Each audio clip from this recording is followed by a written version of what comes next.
Hello everyone, it's me LinkingX2 back again with more daily MSI content. Today covering the very important match between RNG and Cloud9. So for Cloud9 this is the deciding match. If they can get the win here, they might be able to make it out of the groups. But if not, they can pack their things and head to the airport, because then it's over for them. And what on the other side, RNG have already qualified for the next stage. They obviously are tied with no one here now. And they look to solidify themselves in the first place. So let's take a look at the draft of this very important setup here. So already jumping into the ban phase. Sadly they have skipped them here, but we can talk about them of course. So here we see the Lucian being banned against Xiauhu. Very smart. Finally we get to see that many teams have left this opened, and Xiauhu has punished them quite a lot with this pick. As he's playing it and not really crying. Then on the other side we see the Volibear ban against Blaber.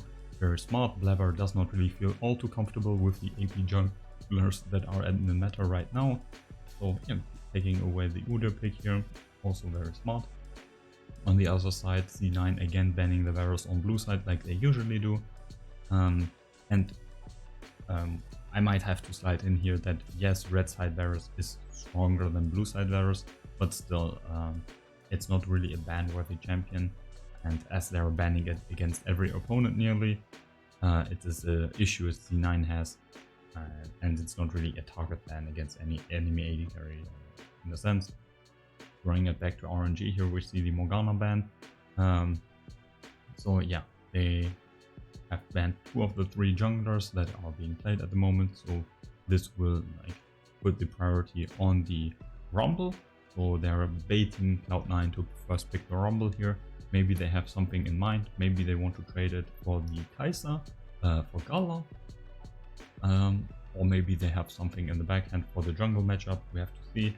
Maybe a Kai'Sa and Lee Sin rotation, getting the 2 power picks here.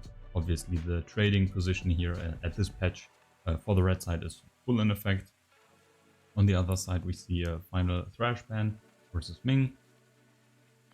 It is good, but Thrash being banned quite a lot, just because of potential for hyper carries like Jinx, and more so because there are quite a lot of proficient Thrash players at the tournament. Vulcan himself playing a lot of Thrash, not being the best Thrash of course, but being proficient, and then players like Kaiwing obviously also there. So the ban is not super terrible, but Thrash also has answers, so it falls a bit in line with the Varus. Very strong champions on the patch, but they have answers and they're not really OP blind pickable in any sense. And then the random Renekton ban. So let's see what they're going to first pick. My guess would be the Rumble here. We could also say that Blaber does not value the Rumble as much. So they pick something like the Kai'Sa or the Lee Sin for themselves as a pick away in a sense, as Blaber is then going to play something like the Nidalee, which then would be fine with the Lee Sin, for example, as an AD/AP synergy. Also we can add on for C9. C9 is one of the fewer teams that plays Lee Sin in the top lane and in the mid lane position, so either Fudge or Perks can pilot this champion. And we might see Blaber's Nidalee come in, so get ready for some interesting flashes again. So we're not surprised here by the Rumble pick away, and I would assume that we get to see Galar's Kai'Sa. Obviously not a huge fan of Kai'Sa myself, but if we have Galar on one team here, it is obviously a very strong champion in his hands, and he's very proficient at it. So I think these hovers are just trolls. I don't think we will see a blind pick Vayne or a blind pick Blister. Yes, RNG is already qualified, but they're not trolling around. It's playing for pride obviously, and also contesting for first place, because first place gets to choose, I reckon, gets to choose their opponent in the first stage of the best of 5s. So we don't expect them to troll around. The Nautilus pick here from Ming. So this is a bit strange. Ming is very comfortable on the pick and has played it a lot, but I would actually reckon that the yeah, Kai'Sa is a bit more higher in priority for them, especially now with the double pick here on B2, B3, where C9 has picked their bot lane quite a lot in the past. So this rotation here for the bot lane for C9 is not uncommon, and especially putting more pivot on the Kai'Sa priority for C9 here with the Nautilus, as Nautilus Kai'Sa is a very aggressive bot lane due to the CC from Nautilus being able to apply plasma, and yeah, you know how that goes, shit ton of burst damage. So yeah, it's a bit strange that the Nautilus comes in on R2 instead of R3. So yeah, maybe they think Gallar's Tristana is good enough. I mean, that certainly is the case. Gallar is also very good on that champion and has performed decently well. Also the advantage of obviously it being a good matchup into the Kai'Sa, and also a potential flex pick. Yes, Tristana here is the better option for this spot, obviously. But it's still, yeah, it's still a bit strange to see the like difference in priority, because I would reckon that Galar is like a more important member, or like his comfort is valued higher for RNG than Ming's, while Ming certainly has performed well. It's an interesting take here from RNG, but let's just, like, we don't need to talk much about the C9 bot lane. Kai'Sa Leona, we have seen that a lot. We know they're strong, they have a decent laning phase. Kai'Sa has good push, Leona has strong level 2, and they can continue the all-in threat. They have a strong level 6, and they're very aggressive forward champions. This works in line with Lee Sin, who is also looking to skirmish. So yeah, C9 here looking decently connected. Will have a few problems in late games, but they have the outplay and skirmish potential. On the other side here, looking in the Xayah, stepping up with pace a bit here that we don't need half an hour for this. So the Xayah obviously looking to disengage the hard engage and pick potential, as well as overall dive from C9's comp works quite good here. And with the Nautilus, they have like lockup and follow-up potential of each other. So yeah, that works well with each other. And also Rumble, obviously, we know him as a very aggressive champion in his trade patterns, right? Looking forward, and the nature of his trading in lane at least is very red colored, but with his equalizer and his Q, he actually has blue terrain control elements. So this works quite well with Xayah's ultimate, or the nature of Xayah's passive with her feathers. So they can play a bit more of a defensive Rumble here, or like Wei can, and that can further help Galar, Kite, and yeah, manage the fights on a kiting approach, with obviously the equalizer as a slow and a further punish and further separating tool for the C9's dive. So let's hop in here in the ban phase. What are we expecting? So both teams have locked in their bot lane. One team has locked in their top laner, probably like their top laner or mid laner, right? The Lee Sin can flex, and the other team has locked in the jungler. So with already 2 junglers being banned, RNG can look to ban out other junglers that Blaber might look into. So other AP junglers like the Nidalee, of course. So yeah, and they can double down on that. And I think that would be kind of fine. Like, what would be another AP jungler that he's playing? I don't think he would play something like the Elise. Obviously, Elise with Lee Sin, that would be a very, very strong level 6 or like level 3 top lane gank squad. But I don't think Elise is any good at the moment, so that ban would be wasted. I could imagine like that they want to target something that has that Perks has played, or like Orianna, like Victor is often being banned against him. While obviously Victor is the champion that Crying might want to pick up.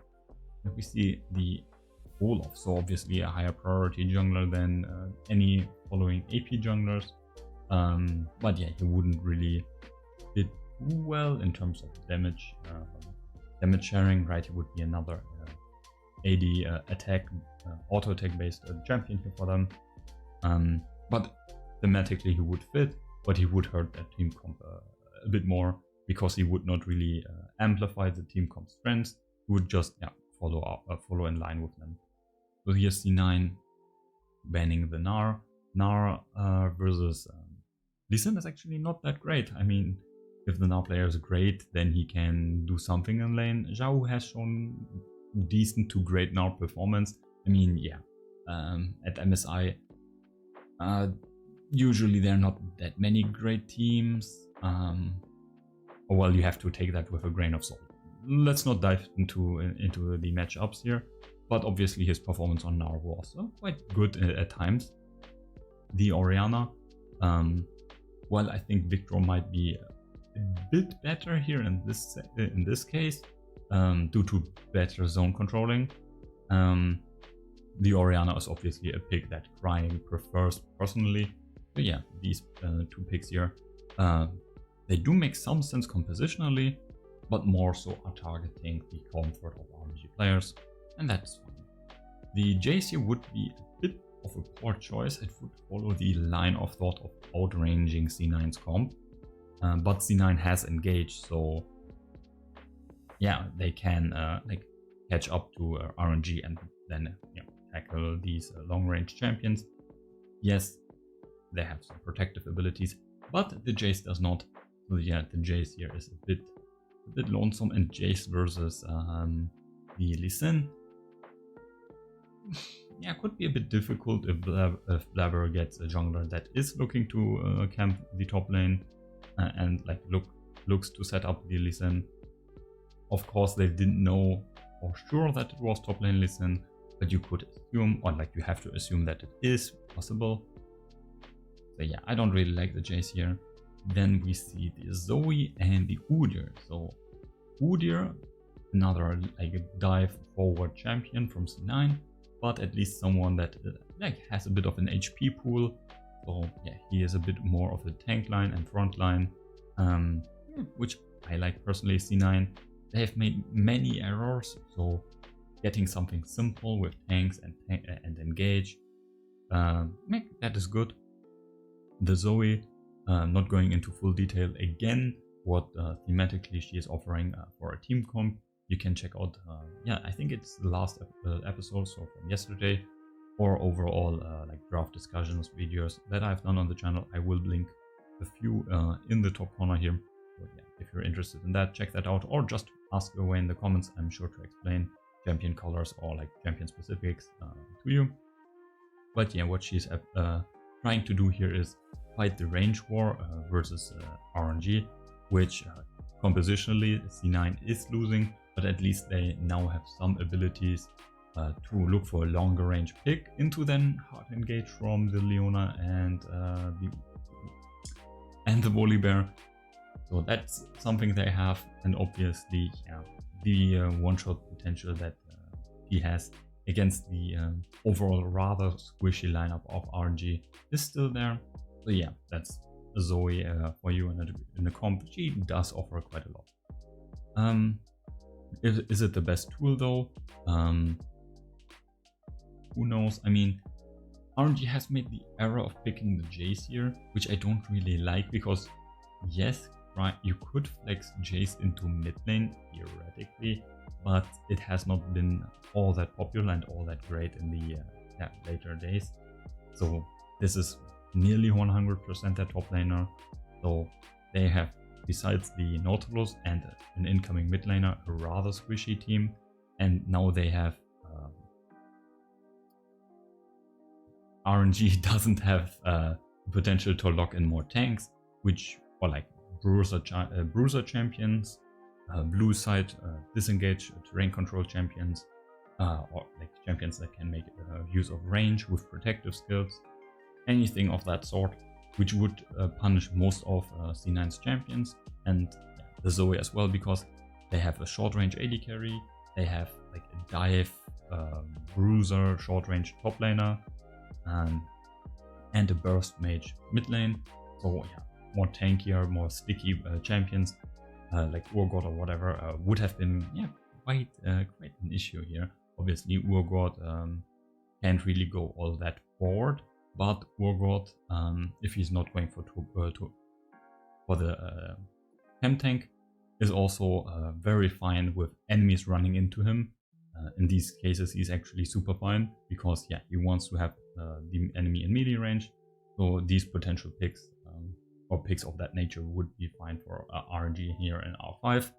But due to them locking in the Jace way too early, yeah, they've kinda taken the possibility to counter these here a bit better away from themselves.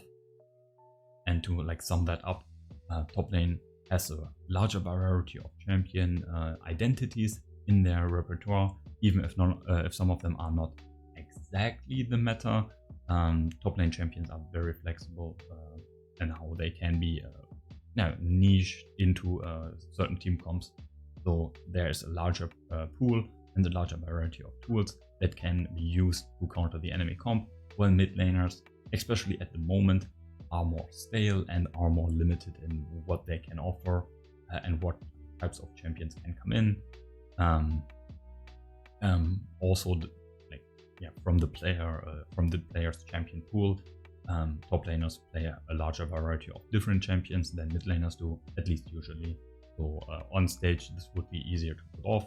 So now we see here the Twisted Fate, which now RNG from these earlier picks having a potential blue a kite comp with a CC lock and long range. They have gone more long range, but they also added pick, so their comp has gone a bit of a different route, and they have flipped a switch here and have gone more aggressive and more forward, and also have begun to step a bit on a timer with Jace. His newer items give him a bit more time, but TF in the very late game, he's not all that great. So yeah, I don't really like these two picks here. They have drifted RNG's good start, especially against what C9 had, in a different direction, which makes it more like solo QS and more like scrambling and more chaos based, which I personally don't really like. RNG obviously as an LPL team, like LPL aggression, so that's what we can kind of expect from them. Talking about the matchups here in the different lanes, Lee Sin versus the Jace. Usually, obviously, Jace has the range advantage. Lee Sin obviously can find some good trades with Q and E on level 2. But then the question comes in with the junglers. The Rumble, obviously, versus the Udyr in the 1v1 can be a bit iffy, depending on Volibear's W. So that's a bit more execution based. Obviously his farm speed will be superior, so give it a couple minutes and CS leads will be booming. In the mid lane, EF versus Zoe. I think that's also a bit standard, at least from the solo queue. I mean, I think I've already seen that.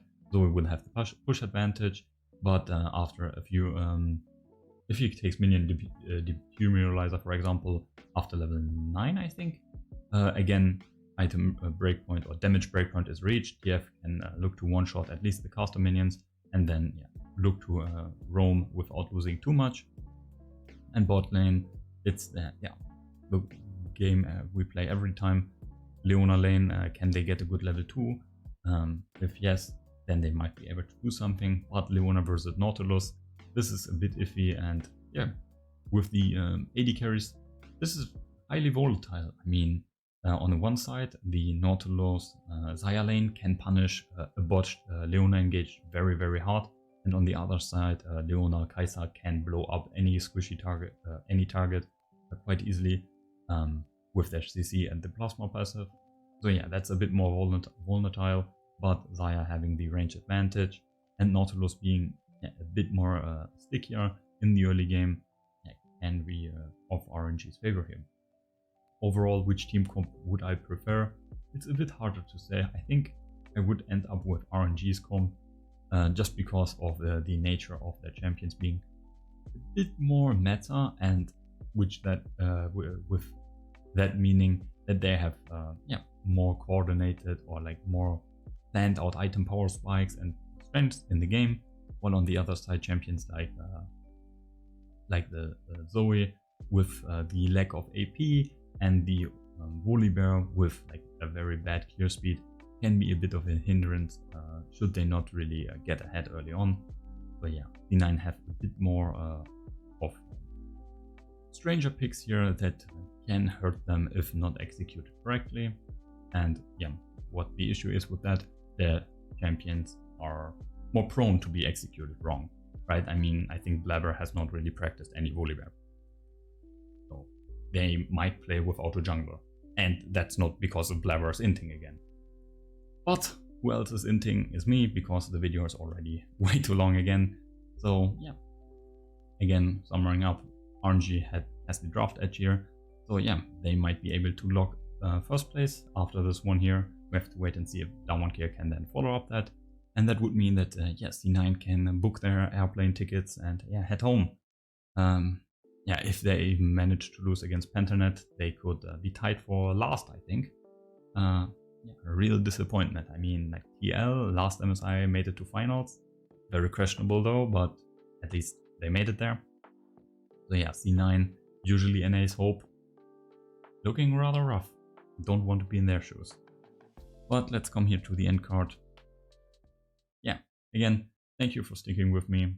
If you liked the video and what I talked about, please consider giving the video a thumbs up. And yeah, you can also subscribe to not miss out on more of my daily MSI content. And yeah, as always, yeah, write in the comments down below if you have any match on the next day that I should cover and talk about. Or if you have any questions about champion identities or any of the picks here, just ask away in the comments down below. I'll be sure to respond as quickly as I can. But that sums it up for today. Wish you all a great day. We see each other tomorrow.